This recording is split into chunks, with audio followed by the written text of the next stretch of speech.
Não, Pedro Mariano. Todas poderosas que descem e rebolam. Dança? Eu não. Ele dança. Em nome de Jesus, dance.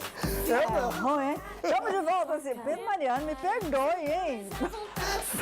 Coisa chata, irritante.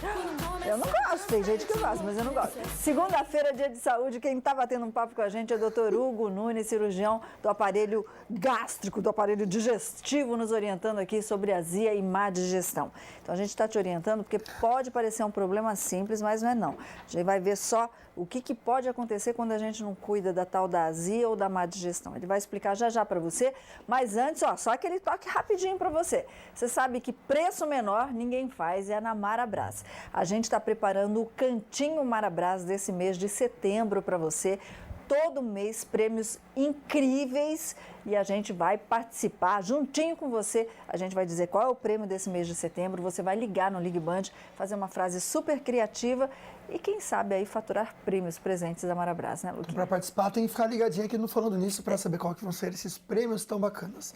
Solange, a Duda Andrada diz que ela costuma tomar refrigerante todas as refeições, doutor. Isso tem algum problema para o estômago? O refri realmente, ele prejudica o nosso estômago? Além de engordar para dedéu, né? Mas o zero não engorda. Aqui não engorda, Luquinha. Aqui não engorda. Não engorda. O grande problema do refrigerante começa pela alta taxa de corantes. O corante é um irritante da mucosa do estômago, do intestino. Ele tem um teor ácido, né, que também é um fator irritante. E a pessoa abusa um pouquinho disso e tendo esses dois fatores acaba causando as azias, os empachamentos. Então, sim. Sim. Ô, gente, tem um famosérrimo que desentopia. Presta atenção o que acontece no seu estômago. Por falar em que acontece no seu estômago, o doutor estava dando um alerta aqui muito sério. Quer dizer, alguns sintomas, como azia, aquela queimação, pode estar escondido por trás disso um problema muito mais sério, né, doutor Hugo? Isso. O que acontece? Muitas vezes o primeiro sintoma do câncer gástrico é o empachamento, é a azia, tá? Isso é muito comum em pacientes mais idosos, não que o câncer não pode correr de uma faixa etária menor, mas de uma forma mais precoce. Mas pacientes mais idosos, com emagrecimento associado, que tem o hábito do tabagismo, do etilismo. Que é o álcool. O álcool. Uhum. O cara que abusa demais de álcool, o cara que fuma muito, o cara que tem um histórico familiar importante, né, de cânceres do aparelho digestivo, pode vir desenvolver. E o primeiro sintoma é esse, principalmente acompanhado de emagrecimento. E é um câncer bem severo, né, que provoca muita metástase, ou seja, se espalha facilmente. Sim, é um câncer, ele não tem um crescimento assim muito rápido, porém ele é muito agressivo. Né? Uhum. Quando diagnosticado de forma precoce, você consegue operá-lo e resolve. Mas se não tratado a tempo, ele tem metástase muito rápido. Ok, então, olha só que perigo, né? Bom, bora lá que tem ligação. Alô, boa tarde. Boa tarde, Quem fala? é o Gessé. Oi, Gessé, tudo bem? Tudo. Pode falar com a gente, Gessé. Solange, eu queria perguntar para o doutor, toda noite, depois que eu janto, eu fico mais ou menos 40 minutos antes de deitar, sentado aqui no sofá. E quando eu deito, me dá aquela ânsia de vômito. O que pode ser isso? Você come bem durante a janta, na janta? Como bem? Arroz, feijão, bife, essas coisas? Sim. Ok, vamos ver, Gessé. E com certeza ele deve tomar líquidos durante essa refeição. O que acontece? Provavelmente você deve ser um portador de uma doença do refluxo. Tá? Então, a doença do refluxo basicamente é o defeito daquela válvula do estômago que eu te expliquei. O que acontece? Você tem uma válvula que deixa passar o alimento e não deixa retornar. E aí funciona como se fosse uma garrafa sem tampa. Se ela está cheia de alimento líquido e você deitar, a garrafa não tem tampa, ela vai transbordar e vai voltar alimento, vai dar náusea, você vai ter regurgitação e vai eliminar esse alimento. Agora, o ideal é não comer tanto assim. O ideal, como eu falei, fazer dietas frágeis. Primeiro tem que diagnosticar se realmente é. Pelas queixas deles são bem sugestivas. É uma doença do refluxo? Sim. Então ele tem que ter medidas. A primeira dela é não consumir os líquidos durante as refeições, tá? Isso é para quem tem refluxo. E outra coisa, esperar 2 horas para poder deitar. Né? Porque é o tempo que eu falei que leva o estômago para esvaziar. E aí, se desvazia, você vai ter menor chance de ter isso. Ok, Luquinha. É uma questão de hábitos mesmo, né, Solange? A Clau Cardoso, ela tem um hábito que muitos brasileiros cultivam, que é tomar o cafezinho durante o dia. Ela quer saber se o café realmente ele pode prejudicar o estômago. Boa pergunta. A cafeína, né? A cafeína ela tem um efeito irritante, da mesma forma que o álcool, né? Ela tem um efeito irritante sobre a mucosa do estômago. Então pode, se em excesso, tudo que você consumir em excesso vai te fazer mal.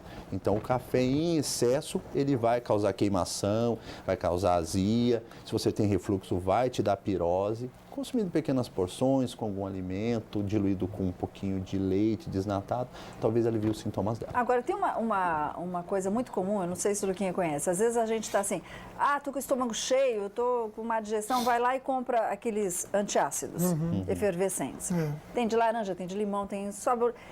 Tomar constantemente isso, mito ou verdade que pode causar perfuração mesmo no estômago? Não, perfurações não. Pacientes que fazem o uso abusivo de antiácidos podem ter repercussões de alteração do teor mínimo de acidez no sangue. Agora, perfurações, não.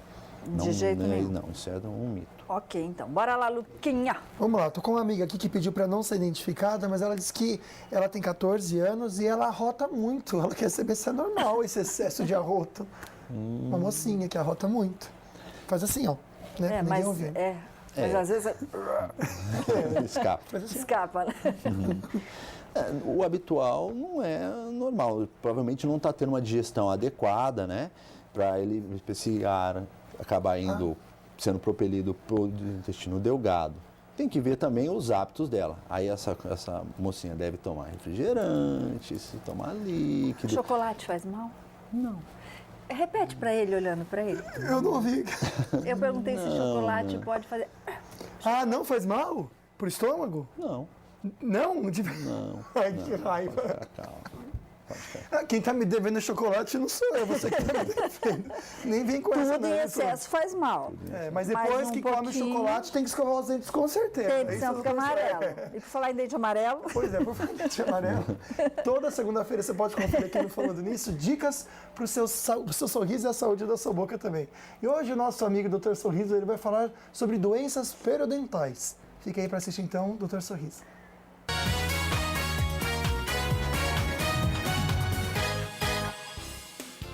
Oi Solange, boa tarde para você que está nos assistindo. Em nossa rotina diária, os pacientes nos relatam que ao escovar os dentes ou passar o fio dental ocorrem sangramentos. Esses sangramentos podem estar relacionados às alterações nas gengivas, conhecidas como gengivite, ou ainda às periodontites ou doenças periodontais. Este é o nosso tema de hoje. O que é periodontite ou doença periodontal? Podemos afirmar que a periodontite é a evolução da gengivite, que começa com pequenos sangramentos na gengiva, e o paciente não trata o problema em seu estágio inicial. Essa inflamação, então, atinge os ligamentos periodontais e ossos que dão suporte aos dentes. A periodontite, se não for tratada, destrói o osso que suporta o dente. Com a diminuição do suporte ósseo, os dentes começam a apresentar mobilidade. Não é difícil de verificar. O dente pode ser movido com os dedos. O tempo vai passando e a mobilidade do dente vai aumentando. De repente, o dente cai. Isto mesmo, os pacientes relatam que os dentes saem na mão. Mais uma vez, a causa principal é a deficiência na higienização dos dentes e da boca. Ocorre o acúmulo de placa bacteriana, formação de cálculos salivares ou tártaros. O paciente vai adiando a visita ao cirurgião dentista e quando percebe, o dente está na mão. Na imagem, você pode observar a perda das estruturas de suporte dos dentes. Se você percebeu sangramento, mau hálito, acúmulo de cálculo salivar, tártaro e seus dentes começam a apresentar mobilidade, consulte imediatamente o cirurgião dentista. A evolução da doença periodontal destrói o osso de suporte de tal forma que pode, inclusive, inviabilizar até a colocação de implantes após a perda dos dentes. Então fica a sugestão. Se você apresenta os sintomas como sangramento, mobilidade nos dentes, procure o cirurgião dentista. Vamos ficando por aqui. Até a semana que vem. Uma semana de muita paz para todos.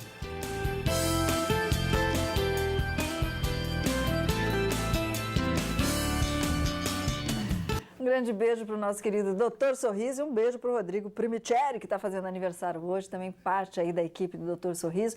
Ele é corintiano, só ele não sabe disso daí, tá bom? Né? Aí o Dr. Hugo estava falando que a higiene bucal faz parte também da saúde do nosso estômago, né? Sim, de todo o aparelho digestivo, o risco de infecções cardíacas por má cuidados da higiene bucal, infecções periodontais, é a primeira coisa. E milagrosamente, né, Camilinha? O Lucas trocou a escova de dente dele, né, Luquinha? Foi, Camilinha? Olha, comprou sua só escova? tem um comentário. Pelo menos eu escovo os dentes. Agora, pra quem vai isso, eu não sei, entendeu? Mas eu escovo os dentes. Ah, tomar banho.